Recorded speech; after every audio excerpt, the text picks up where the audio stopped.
السلام عليكم ورحمة الله تعالى وبركاته. مرحبا بكم معايا في فيديو جديد. نتمنى هذا الفيديو يلقاكم في احسن حال يا ربي. نهاركم يكون دايز مزيان وصيام مقبول ان شاء الله. اليوم ان شاء الله غادي نحضر لكم واحد الحشوه ديال البريوات او السيجار، كتجي لذيذه بمذاق ديال السمك. ما فيهاش كروفيت، ما فيهاش كالامار، ولكن كتجي بنينه بزاف. بحالي دايرين فيها جميع انواع الحوت الابيض. غادي تعجبكم بزاف. بقاو معايا باش تشوفوا المقادير وطريقه التحضير. بالنسبه للمقادير غادي نحتاجو علبه كبيره ديال الفطر المعلب. غادي نحتاجو قطع ديال صدر الدجاج. انا هنا درت 150 غرام، تقدروا نتوما تزيدوا الكميه اللي بغيتو. هنايا عندي واحد الرايه، قليل من الرايه، هذه اختياريه. الا كانت عندكم، انا كانت بقات ليا وبغيت نديرها مع هذه الحشوه. هذه اختياريه، يمكن لكم تستغناو عليها. اي حوت بيض اخر كان عندكم يمكن لكم تزيدوه، اختياري.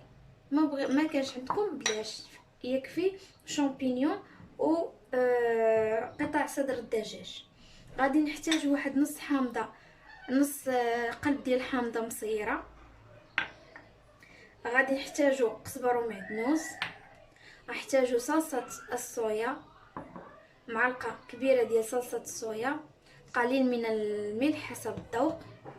غادي نحتاجو تحميره، كركم او خرقوم بلدي، الكمون، الابزار وضامه ديال الحوت. وغادي نحتاجو الفرماج احمر مفروم، تقدروا تاخذوا الكميه اللي بغيتو. واكيد زيت الزيتون او زيت الروميه باش نشحروا هاد المقادير ديالنا. بقاو معايا باش تشوفوا طريقه التحضير. بالنسبه لبنات لهاد الحوت، انا ديجا درت ليه شويه ديال الملحه وشويه الكمون وشويه التحميره وزيت العود وشويه ديال الخل. غادي ندخلو الفران يطيب ليا، وغادي مني غادي يطيب ليا ان شاء الله عاد باش غادي نستعملو مع هاد الحشوه. بقاو معايا باش تشوفوا كيفاش غادي نحضروا الشامبينيون وقطع صدر الدجاج. المهم بنات، انا رجعت لكم باش نوجدوا التشموله اللي غادي نطيبوا فيها الشامبينيون، نطيبوا فيها قطع ديال صدر الدجاج. وكذلك هذاك الحوت اللي قلت لكم، ها هو درته في الفران، خرجته هكا ولا ليا حتى هو غنشحروا واحد شويه. المهم البنات، غادي نبداو نصوبوا الحشوه ديال التشرميله ديالنا. غادي ناخذ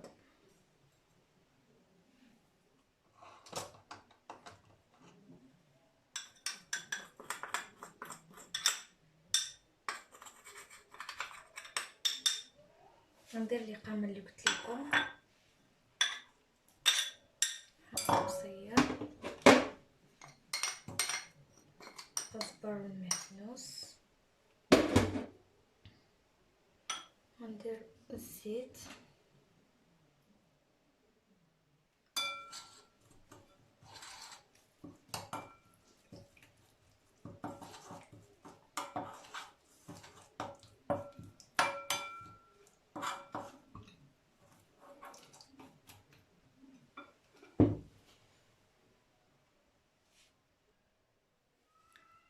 غندير صلصه الصويا على حسب الذوق، شحال بغيتو، معلقه ولا جوج. غندير معلقه.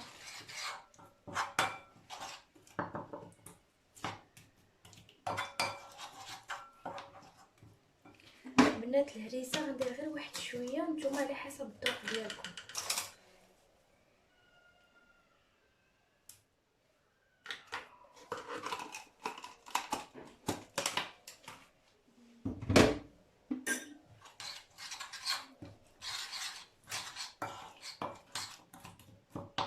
غادي نزيد الكنوره ديالي،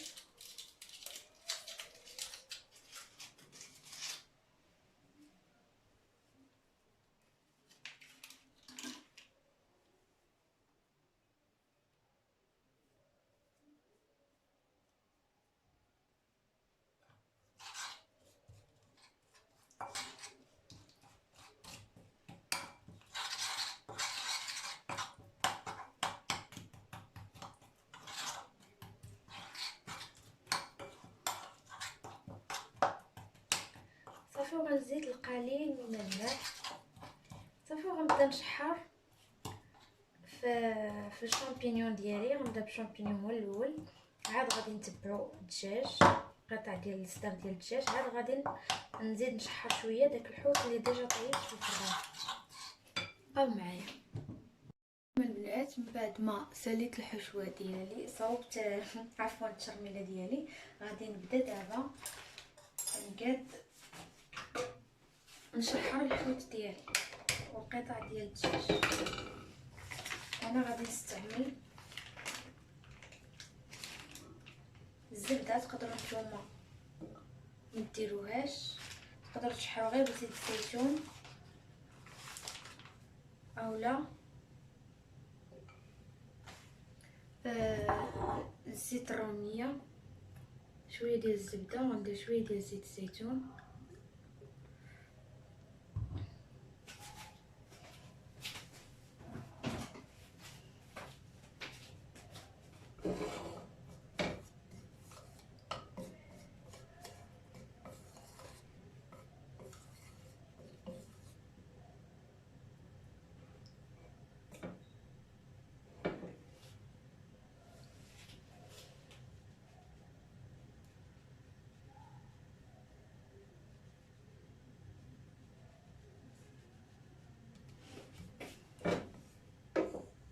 غنزيد 2 معالق كبار ديال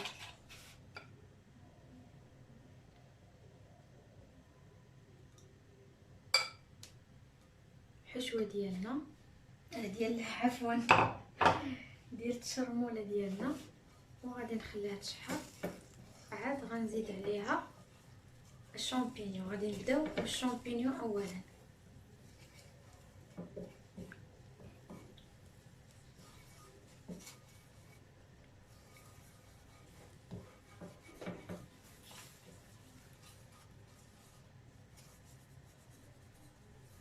البنات قبيله عفوا انني ما ذكرتش لكم الشعريه الصينيه. غنحتاج واحد الباكيه ديال الشعريه الصينيه. غادي نسخن الماء وغادي نخوي في واحد الكاسرونه، غنزيد فيه ورقه ديال سيدنا موسى وغادي نخشي فيه ديك الشعريه الصينيه ديالنا ونخليها حتى تطلق.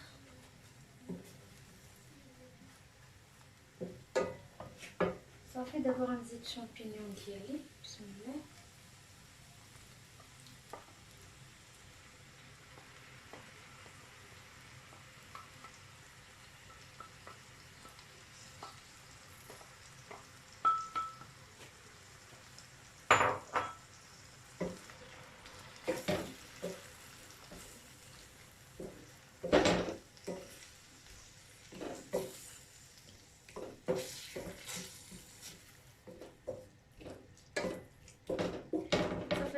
غادي نقص عليه البوطه مزيان وغادي نخليه يتشحر ليا على خاطرو ونرجع لكم من بعد ما يتشحر ليا. المهم البنات رجعت لكم من بعد ما تشحر ليا الشامبينيون ديالي. غادي نشدو هنا وغادي نديرو فيه الشبكه وغنخليه يتسقطر ليا حيت هذاك الشيء اللي غادي يبقى ليا غادي نخلط به الشعريه الصينيه ديالنا. بنفس الطريقه غادي ندير كل شيء. بقاو معايا دابا باش تشوفوا كيفاش غادي نحضر المكونات الاخرين اللي عندي. البنات في نفس المقله اللي درنا فيها الشامبينيون غنديرو نفس الطريقه. غناخذ الزبده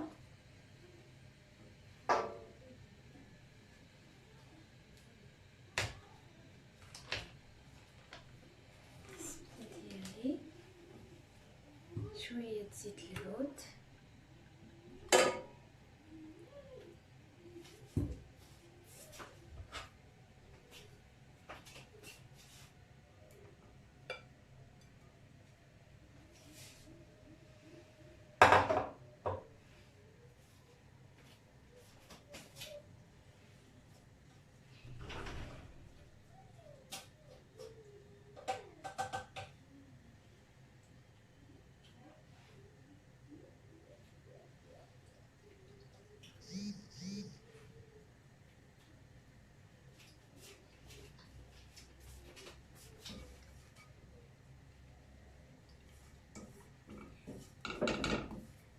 نخليها دابا تشحر مزيان هي.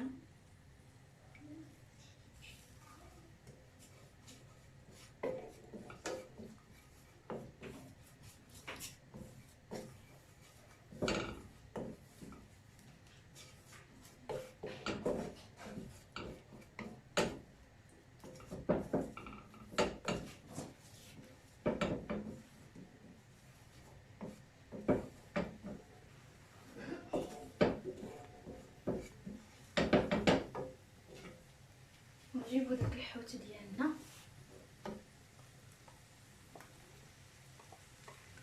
مكونات بساطه البنات، يعني ماشي بالضروره تكون عندنا كروفيت وكالامار باش نديرو بسيطلات ولا بريوات ولا دي سيغار بالحوت، لا ماشي بالضروره.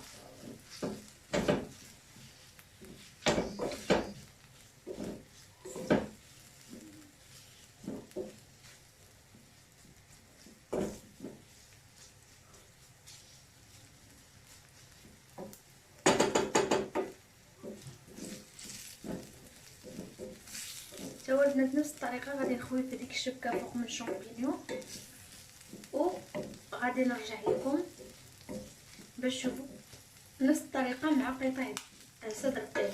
هذا ما نطيبوش بزاف حيت ديجا طيب، غير بحال غير شحرته وصافي. غنديرو توا فوق شامبينيون ديالي ونرجع لكم.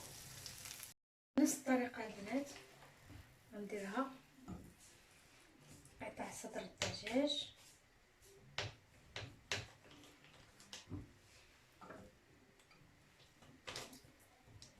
زيت العود،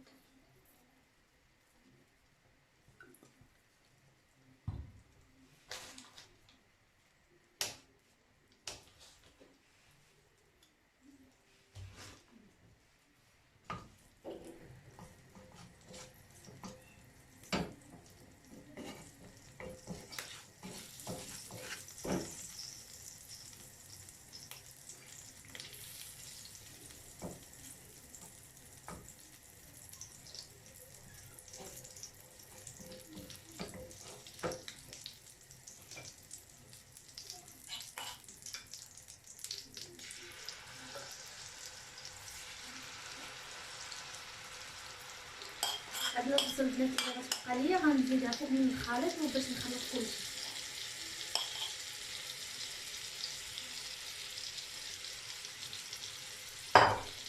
هاد البصل اللي غتبقى غنزيدها فوق من الشعريه الصينيه ديالي. ملي غنخلط كلشي غنزيدها فوق من الحشوه كامله باش تبقى لينا ديك اللذه ديال الحوت.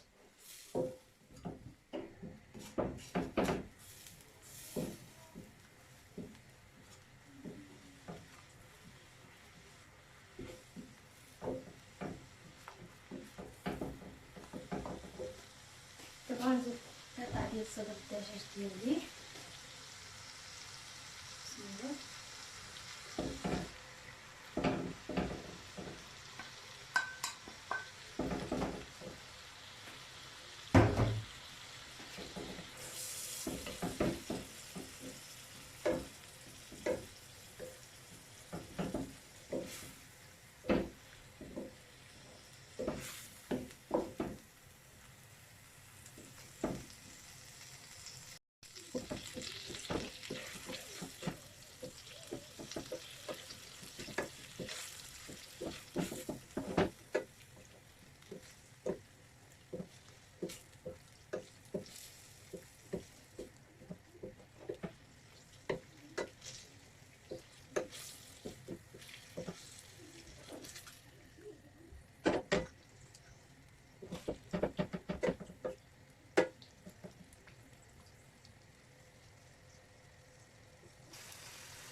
البنات هنا عندي الماء طايب،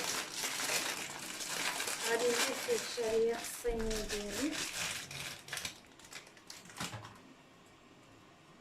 حيدو لهاد الخليط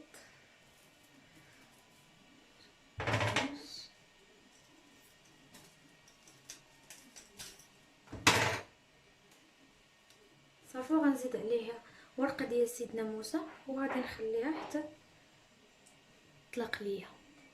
البنات دابا رجعت لكم من بعد ما ساليت القطع الدجاج ديالي، حطيتهم مع الشامبينيون والحوت الاخر. دابا هاد اللاصوص اللي شاط ليا غادي نزيدها فوق من هاد الشعريه الصينيه. راني قطعتها البنات.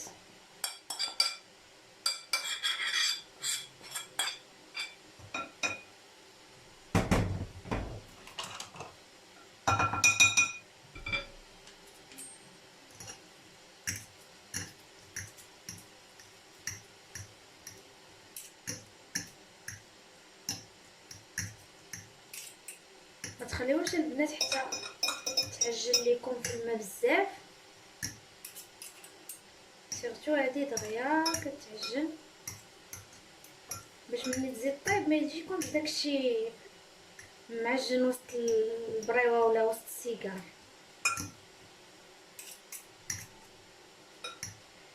هاد الوصفه البنات تقدروا ديروها حتى بسطيله كبيره، كتجي لذيذه بزاف، كتجي رائعه.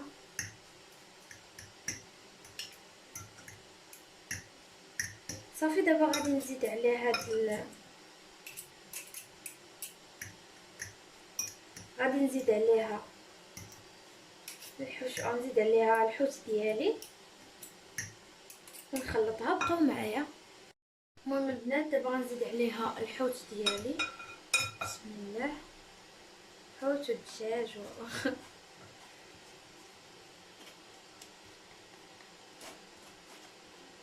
وغنزيد الفرماج.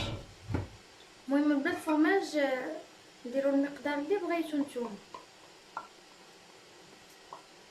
بزاف شويه ما بغيتوش، بغيتو تستغناو عليه، ولكن هو كيعطي مذاق احسن في البريوات والسيجار ديالنا. بسم الله.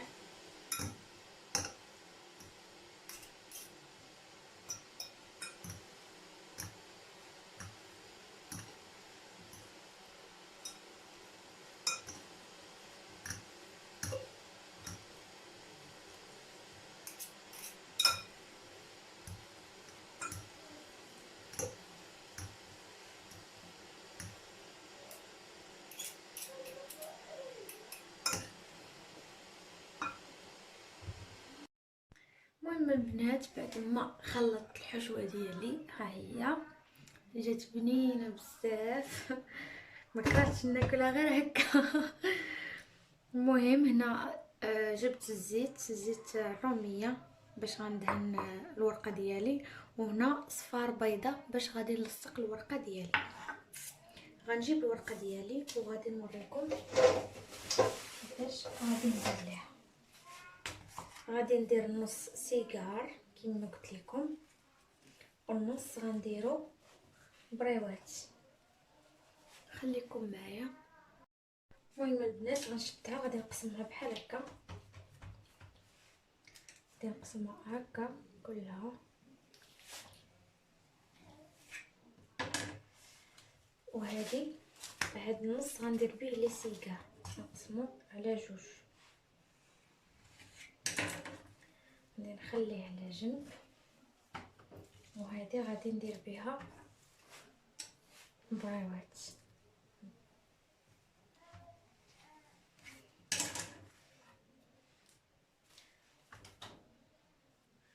نبدا معكم كيفاش ندير. بسم الله.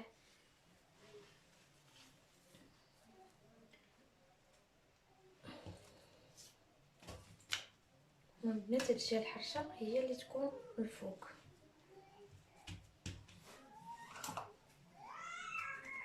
كندهنو بالزيت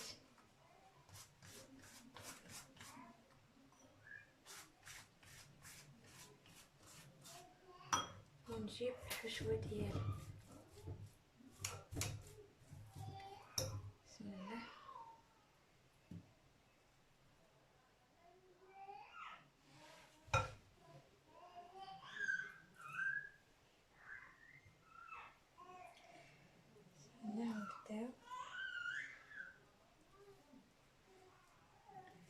نبداو حنا غاديين حنا كنزيرو في يدينا.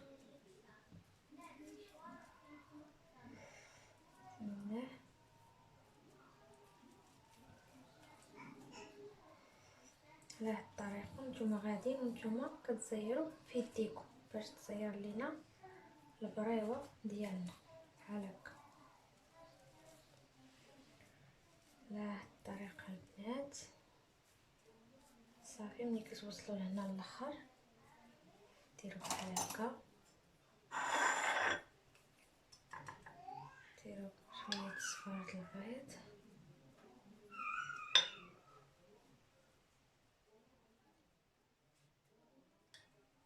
وتلصقوها هكا. المهم تلصقوها حتى تلصق ليكم، غتجيكم على هذا الشكل. شفتوا صافي. نحطوها ونكملوا البريوات ديالنا الاخرين.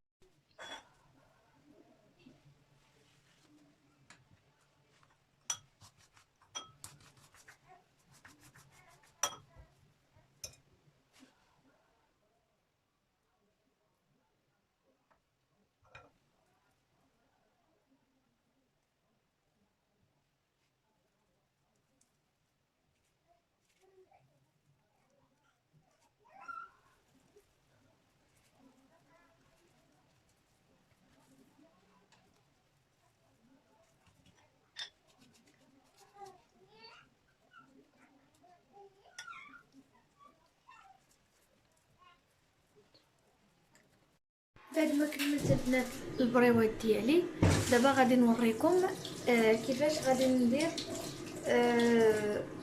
السيجار. بقاو معايا. بسم الله.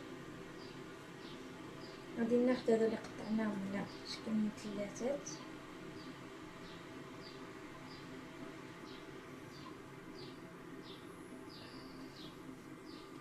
غادي ناخذ حيده. دائما الجهه الحرشه هي اللي كتكون من الفوق.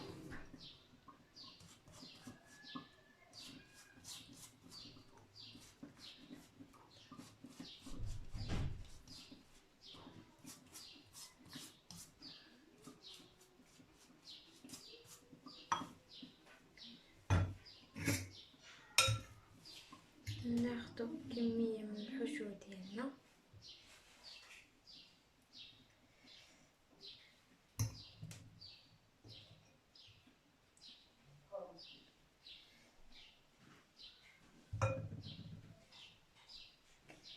كنجمعو بحال هكا. كنجيبو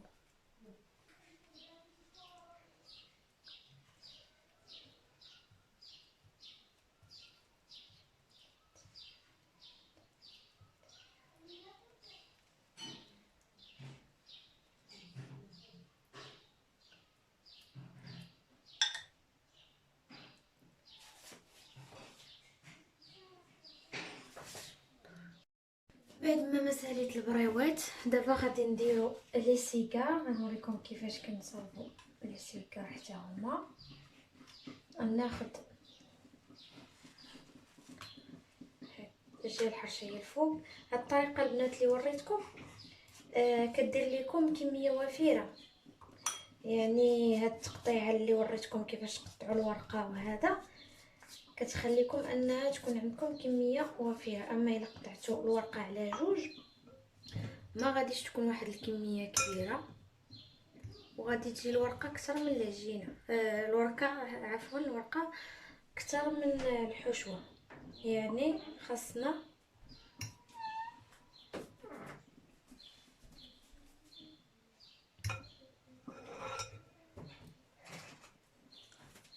كنديرو بحال هكا. كنجيبو هاد الورقه هنا، نجيبو هاد الورقه الاخرى هنا، نحاولو ندخل هادي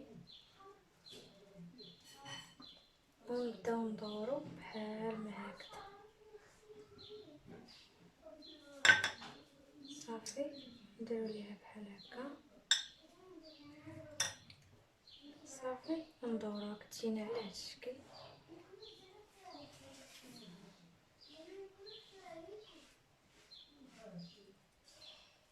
ناخذ ورقه اخرى. المهم البنات بغيت لكم هنا بعد ما ساليت البريوات وليسيكار ديالي غادي نوريكم دابا الطريقه ديال احتفاظ بهم في الجنة. اول حاجه غندير غنشد بابي الومنيوم، غادي نشيلها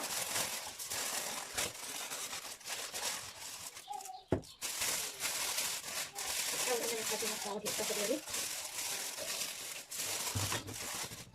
صافي. وغادي نجيب بابي سلوفان، غندير البنات كل وحده بوحده باش ما يلصقوش ليا مع بعضياتهم، ونجبد شحال من وحده بغيت بلا ما نحتاج انني نخصهم. جبت شحال من وحده بغيت، كل نهار ولا شحال بقات ليا. المهم بحال هكا هكا البنات صافي، ما يدخل ليها لا برد لا والو. ونبدا نسيتو في البواطه ديالي البنات. غادا على هاد الطريقه حتى نسالي كاع البريوات ديالي، غادا على هاد الطريقه حتى نسالي كاملين. ما غيطلع لهم والو، ما غيوصلهم لا برد لا والو، ما غادي توصلهم لا الثلاجه حتى حاجه. كانوا اكيدين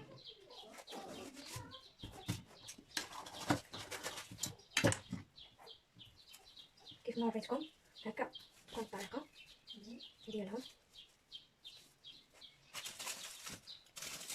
كما قلت لكم ما تخافوش، ما توصلهم لا ريحه لا والو ديال الثلاجه.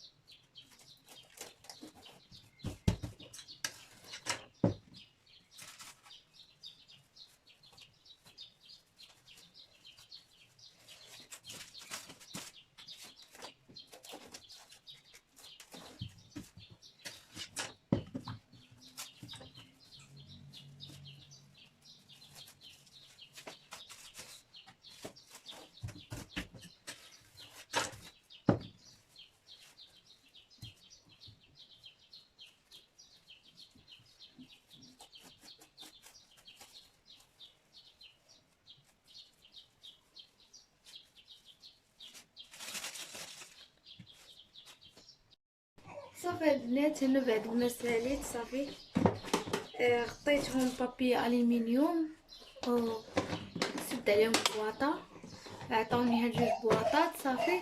دابا غنكون وصلنا لنهايه الفيديو. نتمنى ان هاد الفيديو ينال اعجابكم وان هاد الحشوه تعجبكم وكتجي بنينه بزاف بزاف. غير جربوها ما غتندموش على حسابي. نتمنى ان الفيديو يعجبكم. ما تنسوش انكم تشتركوا في القناه الا كنتوا باقي ما تشتركتوش، وتخليوا لي كومنتير وجيم. ونتلاقاو ان شاء الله في فيديو جديد، ودمتم في رعايه الله.